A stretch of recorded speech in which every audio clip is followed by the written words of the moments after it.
అందరికీ నమస్తే అండి. నేను మీ తెలంగాణాధిగిరి. ఈరోజు మన తెలంగాణ రైతాంగం ఎదుర్కొంటున్న సమస్య యూరియా సమస్య. యూరియాలో మీ అందరికీ తెలుసు 2 రకాలు. ఒకటి గుళికల యూరియాలు ఉంటాయి, 2 నానో యూరియా ఉంటుంది. గుళికల యూరియా అనేది మనం రైతులు చల్లుతారు కదండి డైరెక్ట్, అవి. రెండోది నానో యూరియా అనేదేమో లిక్విడ్ రూపంలో ఉంటుంది. ఒక ఎంత పవర్ఫుల్ అంటే అది, ఒక 1/2 లీటర్ నానో యూరియా అనేది ఒక బస్తా గుళిక యూరియాతో సమానం అండి. అది అంత పవర్ఫుల్ అది. దీనికేమో 230-220 రూపాయలు ఉంటుంది హాఫ్ లీటరు. బస్తాకి అయితేనేమో 270 నుంచి 300 రూపాయలు ఉంది ప్రస్తుతం ధర. అయితే మన ప్రభుత్వం ఒక యాప్ తీసుకొచ్చిందండి, ఫెర్టిలైజర్ బుకింగ్ యాప్ అని. ఆ యాప్ కొన్ని సందర్భాల్లో పని చేయట్లేదు. చాలామంది రైతులు ఏంటంటే అది స్టాక్ ఉన్నట్టుగా చూసినప్పుడు అప్లై చేసుకున్నప్పుడు చూపిస్తుంది, తర్వాతనేమో వాడికి పోతే అవుట్ ఆఫ్ స్టాక్ అని చూపిస్తుంది. అంటే దొరుకుతలేదు వాళ్ళకి. డీలర్లకి పోతేనేమో డీలర్లు ఎంతసేపు పెద్ద రైతులకే ఇస్తున్నారు బస్తాలు కానీ ఇవన్నీ ఎక్కువ శాతంలో. ఈ చిన్న సన్నకారు రైతులు హృదయ వేదనకు గురవుతారు. వాళ్ళైతే లైన్లు కట్టి బారులు తీస్తున్నారు. మన రేషన్ షాప్ కాడ కనుక రేషన్ బియ్యం కోసం మనం వేచి చూసినట్టు ఎప్పుడు పోయినా షాప్ బంద్ చేసి ఉంటుంది. అదేవిధంగా వీళ్ళు ఎప్పుడు పోయినా స్టాక్ ఉండట్లేదు. ఒకటికి దాదాపు 10-15 సార్లు తిరుగుతుర్రు.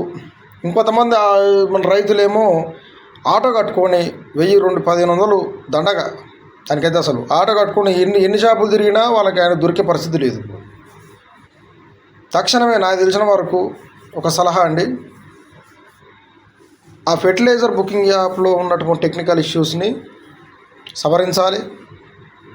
నెంబర్ 2, మనకున్నటువంటి వ్యవసాయ అధికారులు పల్లెటూరులోని సందర్శించి ఉన్న ఎన్ని ఎకరాలు అయితే ఒక ఊరు సపోజు 2000 ఎకరాలు కనుక ఆ ఊరు చిన్న రైతులు పెద్ద రైతులు పండిస్తే అంత సర్వే చేయించి దానికి ఎన్ని బస్తాలు అయితే కావాలో అన్ని బస్తాలకి మనకి ఆ యూరియా అనేది అది నానో రూపంలో కానీ లేదా గుళికల రూపంలో కానీ యూరియా అందించి తక్షణ చర్యలు తీసుకుంటే మన రైతులు కాస్తనైనా ప్రశాంతంగా ఉండే అవకాశం ఉందండి.